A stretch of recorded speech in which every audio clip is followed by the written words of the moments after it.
Welcome to the Old Time Radio Westerns. I'm your host, Andrew Rhines, and let's get into this episode. This episode is going to be Frontier Town, originally syndicated in 1949, and the title is Sundown Valley. Frontier Town, the saga of the Roaring West.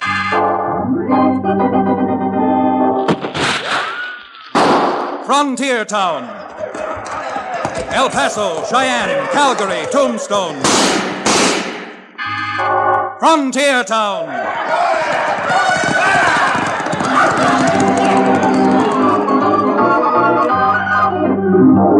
Here is the adventurous story of the early West, the tamed and the untamed. From the Pecos to Powder River, Dodge City to Poker Flat. These are the towns they fought to live in and lived to fight for. Teeming crucibles of pioneer freedom. Frontier Town!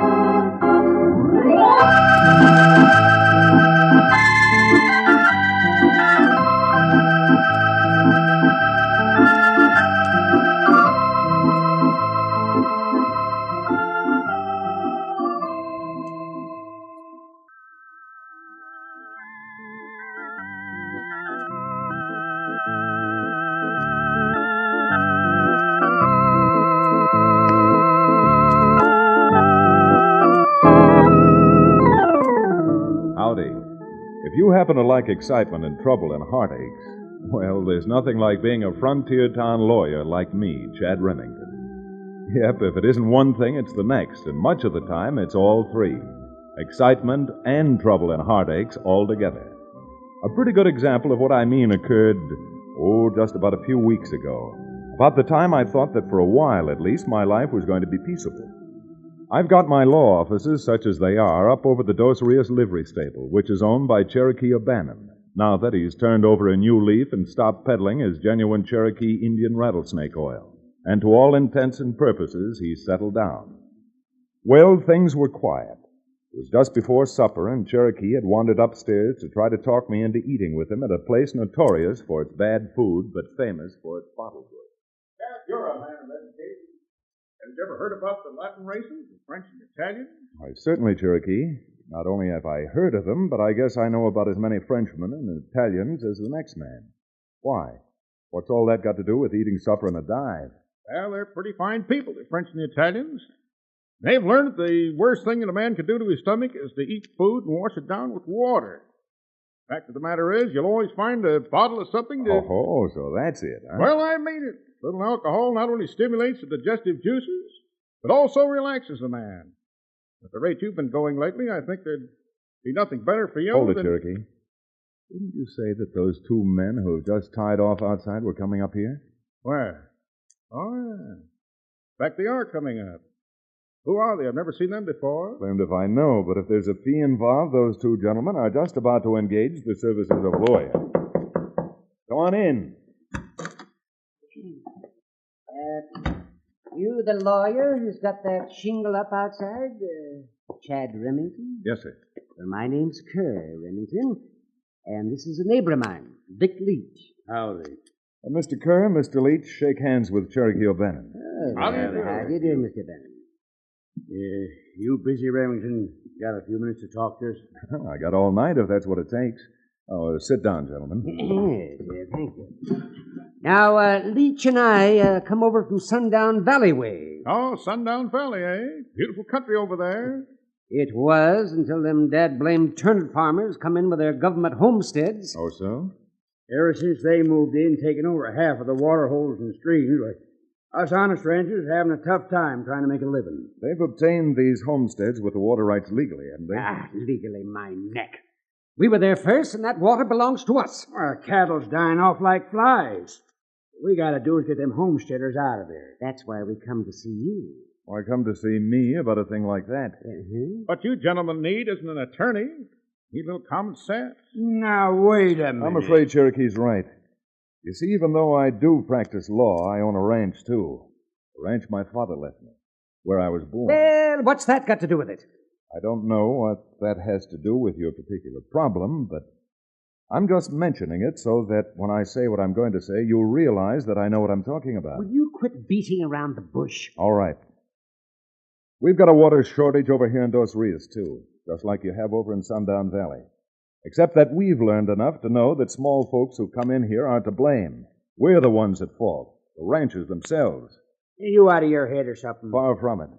The whole trouble is that with the way the cattle market's been back east, all of us have been making money hand over fist.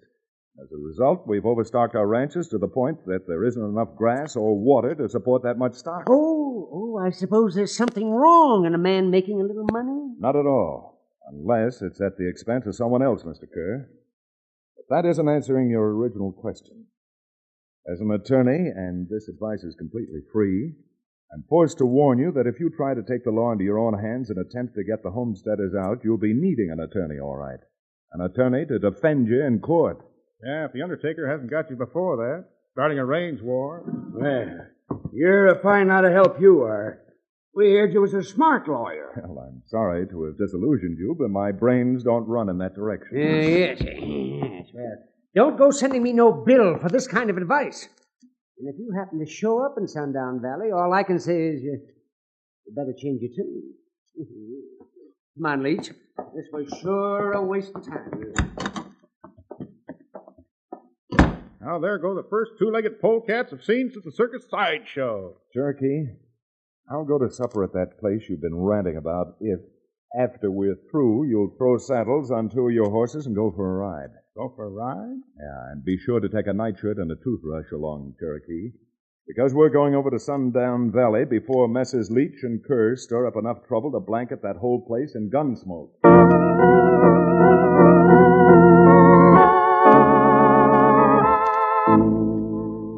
While Cherokee and I were on our way to Sundown, we later found out that Kerr and Leach were already back there and making their own plans. Plans that meant a range war if they ever got the thing rolling. The way I see it, Leach, you could do the whole thing on the QT. Now, if we start blowing things apart, well, Remington's right. We may end up in jail. What do you mean, the QT? Well, not try any strong-arm stuff. Just threaten them filthy messers. Make it uncomfortable for them. Scare them out. Well, I don't know. Nestor's icing don't scare easy. You know that woman lives down by the foot of White Oak Creek? What's her name? You mean Violet Kennedy? Yeah. She's got 5 springs on that place they homestead.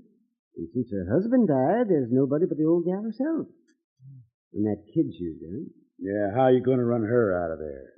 I don't know if you ever knew it or not, but before I moved into Sundown, I was born and brought up in the garter snake country, up in the Dakotas. Yeah? Something happened years ago up there that I don't think Violet Kennedy would want anybody to find out. And I think a little visit to her place will persuade Violet that she'd better do her blooming someplace else. Come on.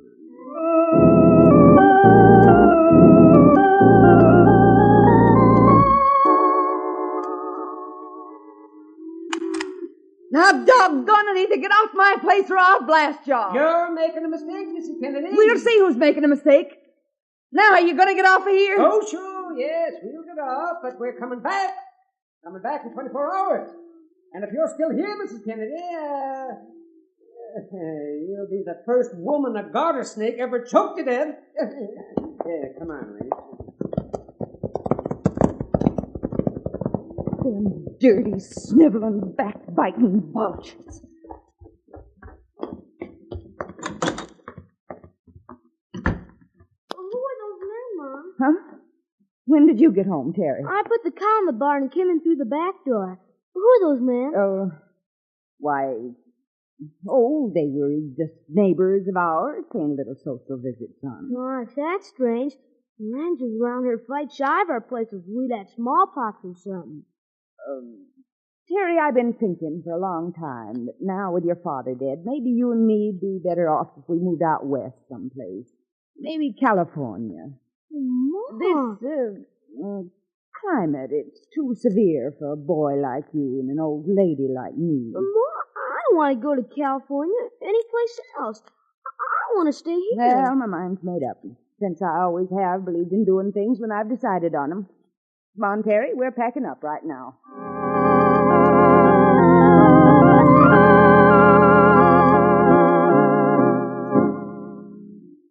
Of course, neither Cherokee nor I, by this time almost the Sundown Valley, knew what Kerr and Vic Leach had done, let alone did we know Violet Kennedy and her 11-year-old youngster.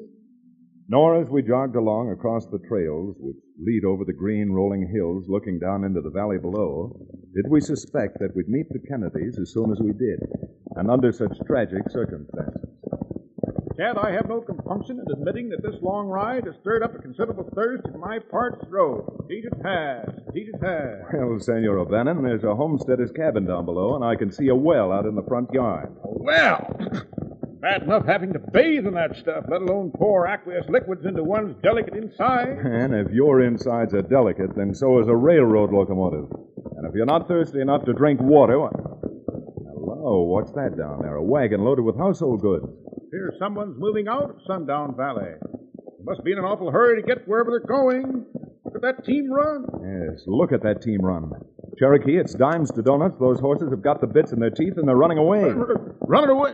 Well, then come on. Let's get down there and see if we can't stop them before that wagon turns over. Knock on it, Cherokee. If a wagon that size turns over, there's not going to be much left of anything or anybody.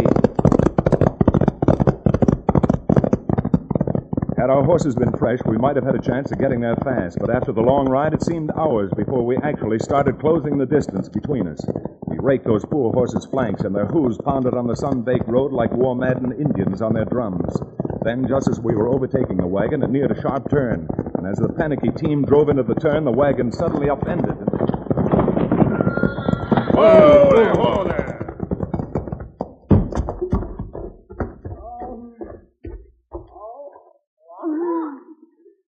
What happened?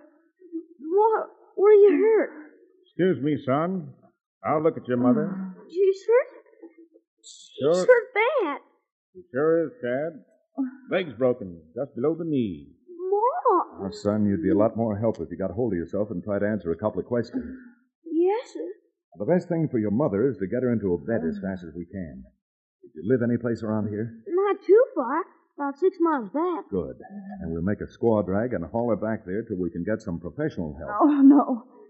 Can't go back. Can't. Now, you'd better stay quiet, ma'am, and save what strength you have left. Oh, no. Can't go back there. I'm sorry, ma'am, but we've no choice. Unless you're taken indoors and cared for, you might lose that leg. Mom. No! Come on, Cherokee. We'll see what we can salvage out of what furniture isn't smashed to kindling, and after that, we'll get this lady back into Sundown Valley, whether she wants to go or not. No, please. Please, please.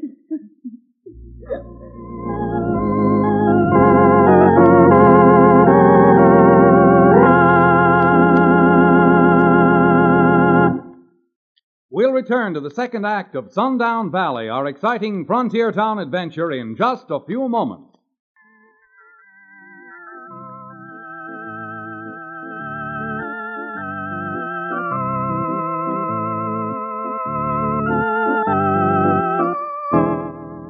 And now, Frontier Town.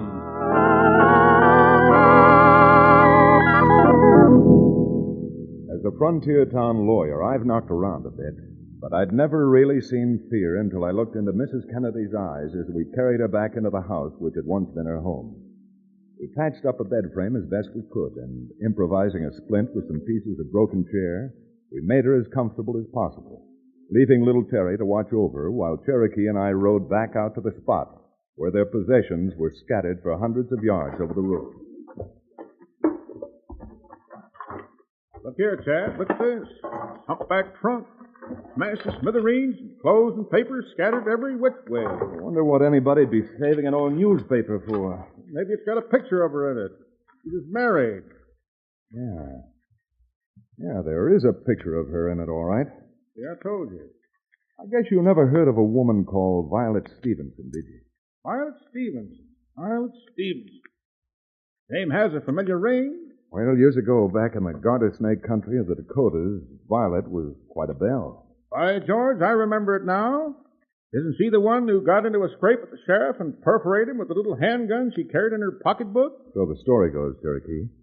Violet Stevenson killed the sheriff, and because he had been a big wheel up there in politics, it stirred up quite a commotion.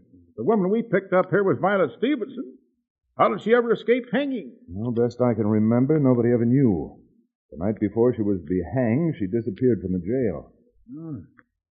And that's the poor woman we picked up. No wonder she looked so frightened. I imagine she spent most of her life since then being frightened. But since this happened almost 20 years ago, I don't know why that fear suddenly was all crystallized today. Yeah, that's right. I wonder why, too. This may be throwing a wide loop, Cherokee. But did you notice that there seemed to be 5 little springs on her place? Yes? And if you remember, springs and water seemed to be the principal concern of those 2 so-called decent citizens who paid us that call yesterday, Kerr and Leach. You don't think they found out and threatened her, do you? Well, it seems to be the only thing that makes sense, doesn't it, Cherokee? Yes, it does. Now I don't know what to do. It's all right helping a poor woman with a broken leg, but helping a fugitive from justice is something else again. Well, if she is Violet Stevenson, and there seems to be little question about it from her resemblance to the picture, I think I'm going to take advantage of an old friendship and find out what can be done. An old friendship? Yes, if he's still alive, the judge over in this part of the country is an old-timer by the name of Amos Peabody. I've known him on and off ever since I was a boy. Since we have to go into Sundown to find a doctor, you and I are paying a call on the judge and finding out a few things, just as soon as we know that Mrs. Kennedy's going to have proper medical attention.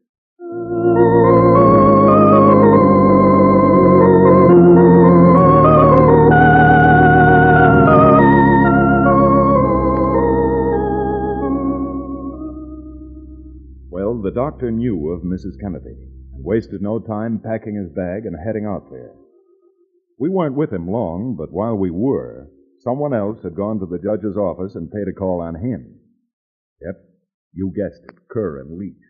Now, has that Kennedy woman got a right to stick a shotgun in my face and order me off her place, Judge? If her homestead claim has been properly filed and all her assessment work done, the property is hers and she has a perfect right. Well, I don't see no sense in the government giving land away to every Tom, Dick, and Harry. The government isn't giving its land away. The government is the people, and the land is theirs already. Now, look, let's not get into any complicated arguments.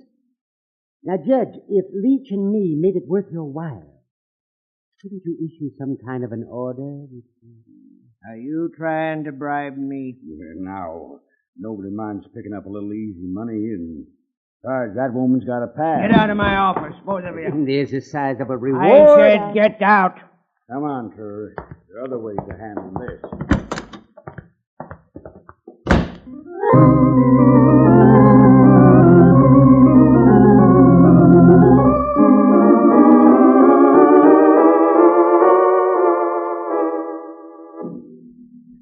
I'm sorry to tell you, Mr. Remington, that Judge Peabody died last year. They sent me down here to take his place. Is there anything I can do for you? Well, I'd known Judge Peabody all my life, and I wanted to get his opinion on a few questions. Well, since the law is the law, I don't see why this eminently respectable jurist couldn't give you the same opinion, Chad. Well, this is a hypothetical case, Judge. But suppose about 20 years ago a woman had committed a serious crime. Since then, she has lived a decent life, married, and has a son. Then someone finds out about it. And threatens to expose her? Uh-huh. Yeah. And if she'd moved to a different part of the country from where the crime had been committed, well, what do you think the judge who has the jurisdiction in the place she's now living might do? Well, now, that might depend a good deal on the judge. If the man had slept badly the night before, it might go hard with her. Well, I'm afraid in asking a hypothetical question, I was entitled to no more than a hypothetical answer. But actually, Judge, there is such a woman living here in Sundown, and, well, if I can, I'm anxious to help her. If I knew the woman and what the crime was and where it was committed... All right. The crime, as I heard it, was murder. He shot and killed a sheriff up in the Garter Snake country in the Dakotas. You mean to say that Violet Stevenson is living here in Sundown? Oh, now we are in for it. I haven't said who it is, Judge. But do you know Violet Stevenson? Know her? Well, I was the deputy sheriff who arrested her. And I've been looking for her ever since Well, ever since you got out of jail. I would have to go and open my big mouth. Now, wait a minute. We haven't said this woman was Violet Stevenson. Oh, no? Well, I've been carrying the original warrant that was issued for her arrest. And unless you two want to go to jail for contempt of court, you're taking me out to where she is. And after all these years, my search will be over.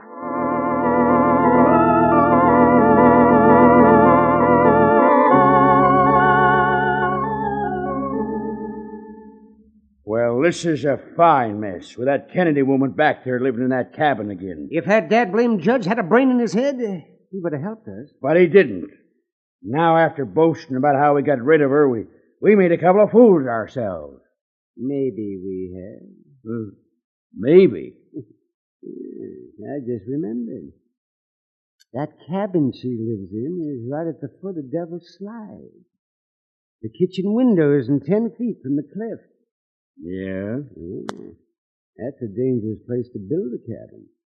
I mean, there have been a lot of landslides down Devil's Slide. What if there should be a landslide again? That cabin would look like a busted matchbox. Oh, what in tarnation makes you think there's going to be a landslide? Oh, you're not-headed idiot. Don't you see? With a little help from us up on top of Devil's Slide, 100,000 tons of dirt and boulders and hit that place just as if we aimed at it with a cannon. Well, I don't know, Kerr. Well, I do. So come on, Leach. We're getting out the Devil's Slide. And believe me, we ain't wasting no time.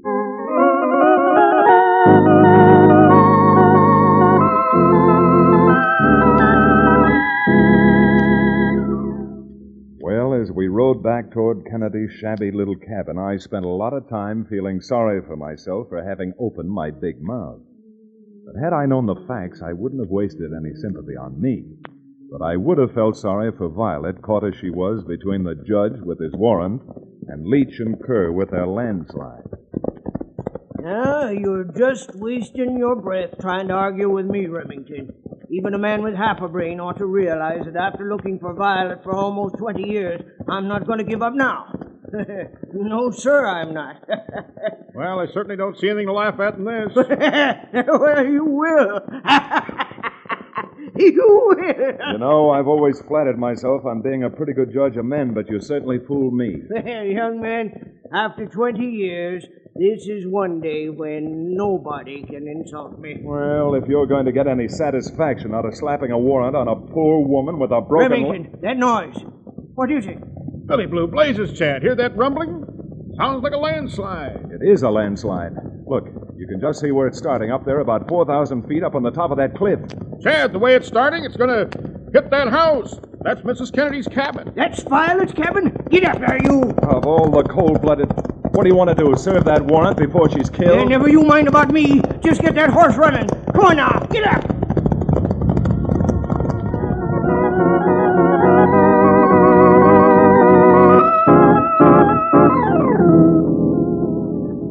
Cherokee, come on. There's still a chance we may be able to get her out of that house. Mr. Remington, quick! Help me get Mom out of here. Get Terry out of here. Never mind me. I can't move. There, Violet, we're going to get you out of here if it's the last thing we do. Now, come on, boys.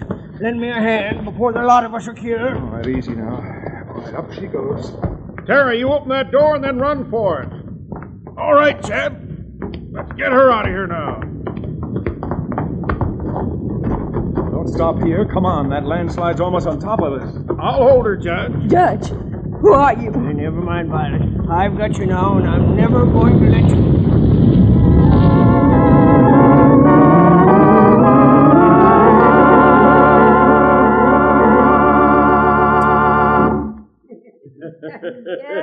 Yes, well, I think that'll be a lesson to the homesteaders around Sundown Valley.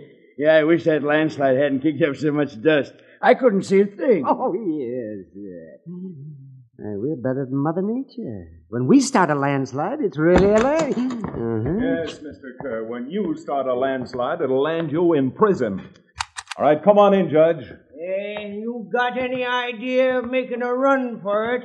You two filthy, sneaking, double-dealing, dirty, yellow-spined buzzards. There are 5 more of these in my gun, and they're all going plumb through you two. I guess they lost all their fight, Chad. Come on, let's haul them back to town so we don't hold up the wedding.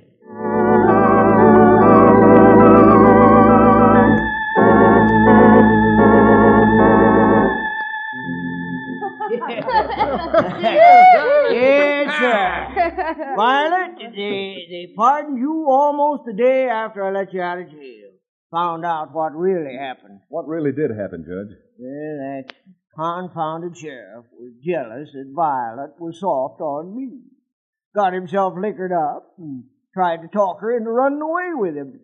Shot himself with his own gun in the ball. Oh, there you see, Cherokee, what happens to a man if he insists on drinking. I don't know about Mr. O'Banner. It's a good lesson to me, eh, Mom? Yes, Terry. But I'm so happy right now that Jesse's found me again.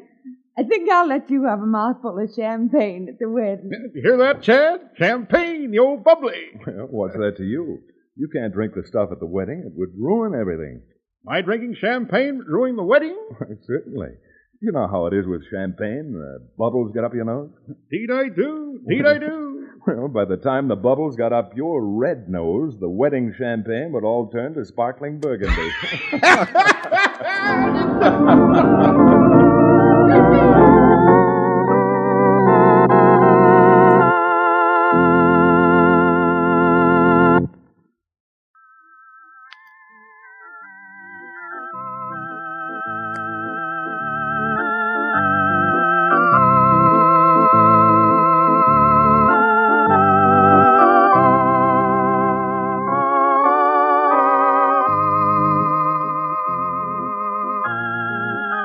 Frontier Town, starring Reed Hadley and featuring Wade Crosby, is a Bruce Ells production. Story and direction by Paul Franklin.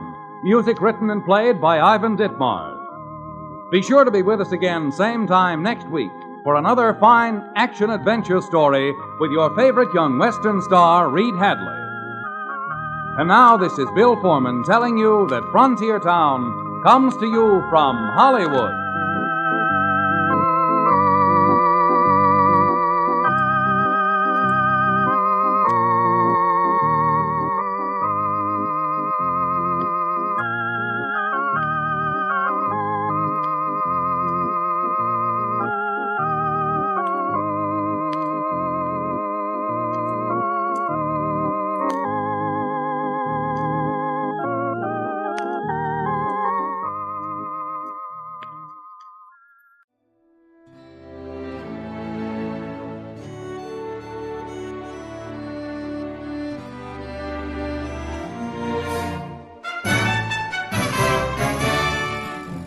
This has been a presentation of OTRWesterns.com, and we hope you enjoyed.